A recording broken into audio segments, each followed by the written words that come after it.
सरकार का पूरा दबाव इनके ऊपर है और सरकारी दबाव में ही आनन-फानन में इनको घर से रात में उठाया गया। कौन आदमी मेल कर दे रहा है और वहाँ मेल के माध्यम से वो ट्रेस नहीं कर पा रहे हैं, तो ये बिहार सरकार के लिए शर्मनाक बात है, यहाँ के प्रशासन के लिए शर्मनाक बात है। पप्पू यादव जब बहस के दौरान वहाँ जब खड़े हुए तो कहा जा रहा है 25 मिनट तक हाथ जोड़े खड़े रहे हैं जज के सामने। एसपी साहब ने किस बिना पर ये कह दिया कि गिरफ्तारी के दौरान जो है सो वो चीज़ों को नहीं समझ पा रहे थे।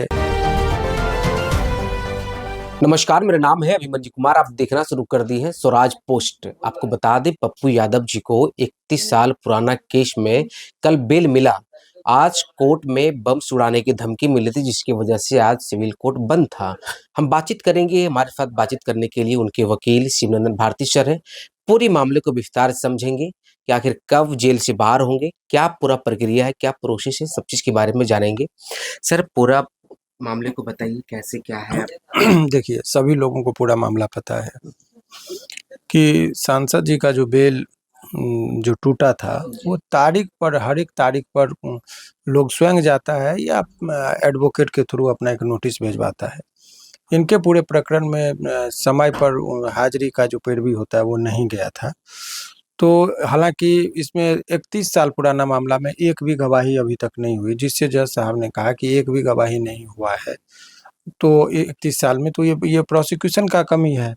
और 2020 तक इनका प्रॉपर जो है सो हाजिरी पैरवी पड़ा, तो जज साहब ने उस केस में बेल दे दिया। लेकिन जिस दिन गिरफ्तारी इनकी हुई थी, उस दिन एक एसपी साहब ने एक और केस करवाया, जिसमें कि वो चूँकि एसपी के मौजूदगी में गिरफ्तारी उनकी हुई थी। लेकिन पता नहीं एसपी साहब ने किस बिना पर ये कह दिया कि गिरफ्तारी के दौरान जो है सो वो चीज़ों को नहीं समझ पा रहे थे, वो गिरफ्तारी देने से इनकार कर रहे थे, जिस वजह से जो है सो इनके ऊपर एक और केस हुआ।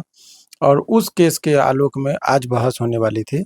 लेकिन आप जानते हैं कि बम विस्फोट की खबर पिछले बार भी आई थी, इस बार भी सिविल कोर्ट में एक नया पैटर्न चला है कि कुछ नहीं हो तो बम की खबर को झूठा खबर फैला दिया जाता है, और अंत में यही हुआ कि कोर्ट को बंद करा दिया गया और आज इनकी सुनवाई नहीं हो पाई। कल इनकी सुनवाई होगी बेल के मुद्दे पर, तब हम लोग बता पाएंगे कि वो आखिर परसों निकलेंगे या कल निकलेंगे, वो कल ही हम लोग को पता चलेगा। क्या लगता है कि पप्पू यादव जी को नीट छात्रा की मामला जिस प्रकार से वो उठा रहे थे, क्या उनको फंसाने की, बचाने की भी एक कोशिश है? देखिए, शुरुआती दौर में मुझे नहीं लगा था कि सरकार की तरफ से कोई दबाव है, लेकिन जब वो समय बीता, तब वो सरकार की तरफ से जो प्रशासनिक तौर पर जो जिस तत्परता के साथ चीज़ों को किया जा रहा था, तो निश्चित तरीके से लग रहा है कि सरकार का पूरा दबाव इनके ऊपर है और सरकारी दबाव में ही आनन-फानन में इनको घर से रात में उठाया गया और आनन-फानन में इनको, जिसमें बेल जो न्यायालय को इतनी गंभीर इश्यू रहता है तो एक दिन में बेल मिलता है नहीं, सेम डे में हम लोग बहस के बेल मिल गया। तो ये दिखाता है कि ये इतना सीरियस केस नहीं था, लेकिन सरकार के पास एक बहाना था। उस बहाना के आलोक में सरकार का भी काम हो गया, क्योंकि जंतर-मंतर पर बहुत व्यापक पैमाने पर वो रेप पीड़िता के परिजन लोग धरना प्रदर्शन कर रहे थे। अगर पप्पू यादव जी वहाँ पहुँचते, दिल्ली में भी आंदोलन, दिल्ली की बात मैं कह रहा हूँ, जंतर-मंतर पे, तो उस दिन बहुत व्यापक पैमाने पर ये धरना प्रदर्शन होता, तो इस वजह से वो विफल करने के लिए इनको अंदर कर दिया गया था, यही कहानी है। आज जो बम विस्फोट का मामला जो आया है, क्या लगता है ये भी एक वजह है पप्पू यादव जी को? लगातार बार-बार ये आ रहा है, इसको इस तरीके से देखिए, ये पहली बार नहीं है। सरकार के पास इतनी एजेंसियाँ हैं, साइबर क्राइम थाना अलग हर ज़िले में गठन किया गया, लेकिन कौन आदमी मेल कर दे रहा है और वहाँ मेल के माध्यम से वो ट्रेस नहीं कर पा रहे हैं, तो ये बिहार सरकार के लिए शर्मनाक बात है, यहाँ के प्रशासन के लिए शर्मनाक बात है कि इतने बड़े सिस्टम को एक मामूली सा कोई व्यक्ति उसको चैलेंज कर दे रहा है और वो मेल कर दे रहा है, जिससे न्यायिक कार्य को तहस-नहस कर दे रहा है।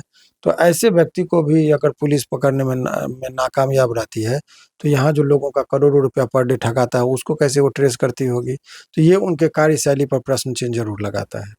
कल पप्पू यादव जब बहस के दौरान वहाँ जब खड़े हुए तो कहा जा रहा है 25 मिनट तक हाथ जोड़े खड़े रहे हैं जज के सामने।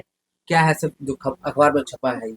देखिए, पप्पू यादव जी का जो हाथ जोड़ने वाली बात है, वो सही है कि वो कोर्ट में थे। वो उनके आँख में आँसू भी था। आँसू का मेन वजह ये था कि उनका ये कहना था कि जब मैं पीएमसीएच गया, तो पीएमसीएच में मुझे 1 डेढ़ घंटा वहाँ पर स्ट्रेचर पर ही रहना पड़ा, बेड नहीं मिला।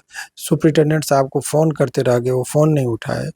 तो इससे ये माने कि मेरे जैसा लोगों को अगर वहाँ घंटों इंतज़ार कराया जाता है, तो आम पब्लिक को तो राम भरोसे आप छोड़े हुए पीएमसीएच में, और पीएमसीएच लूट-खसोट का अड्डा बनता जा रहा है। तो उस पीड़ा को उन्होंने लिखित में आवेदन दिया कि हमारे जान को भी खतरा है।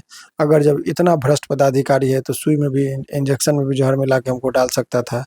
तो ये तमाम तरह का चीज़ को वहाँ पर बताया इन्होंने, जो भी इनको लगा, और यही वजह से वो बोलते-बोलते भावुक हो गए कि मेरे जैसे लोगों को अगर दिक्कत है तो गरीबों को कौन सुनेगा। तो गरीबों की बात आते ही वो फिर रोने लगे और उनके आँख में आँसू था कि इतनी अव्यवस्थाएँ, बिहार की दुर्दशा को देखकर उनके आँख में आँसू था, बिहार की व्यवस्था को देखकर उनके आँख में आँसू था, इतने भ्रष्ट पदाधिकारी हैं उनको देख के इनके आँख में आँसू था, आँसू का बहुत सारा वजह था। अब पीएमसीएच में कहा जा रहा है कि संडे का भी एक क्या मामला था सर जो आप बता रहे थे? संडे को देखिए सामान्यतः डिस्चार्ज अवधि संडे को तो डॉक्टर्स सब बहुत कम ही आते हैं, तो डिस्चार्ज सामान्य पेशेंट को भी करना रहता है तो कहते हैं कि आप मंडे को करेंगे, चूँकि डॉक्टर साहब छुट्टी पर रहते कागज़ पत्र में। जी। लेकिन इनके मामले में चूँकि प्रशासनिक तौर पर दबाव पड़ा है तो आनन-फानन में संडे के दिन ही जो है सो इनका डिस्चार्ज वहाँ से कर दिया गया। तो संडे को जनरली होता नहीं है, तो ये जेल दबाव में भेजने के लिए जेल भेजने के लिए इनको ये किया गया, यही कि चीज़ है। 1-2 दिन भी जेल में रहे। हाँ, बिल्कुल। तो देखिए हमारे साथ बातचीत कर रहे थे सिमरन भारती जी थे और हमने पूरी बातचीत की। बातचीत के दौरान हमने पूरी बात बताई है कि आखिर क्या-क्या हुआ कोर्ट में और क्या कुछ कह रहे हैं इनकी बातों और आपकी क्या राय है? ज़रूर जी अपनी प्रतिक्रिया कमेंट के माध्यम से। बाकी आपका बहुत शुक्रिया, बहुत-बहुत धन्यवाद।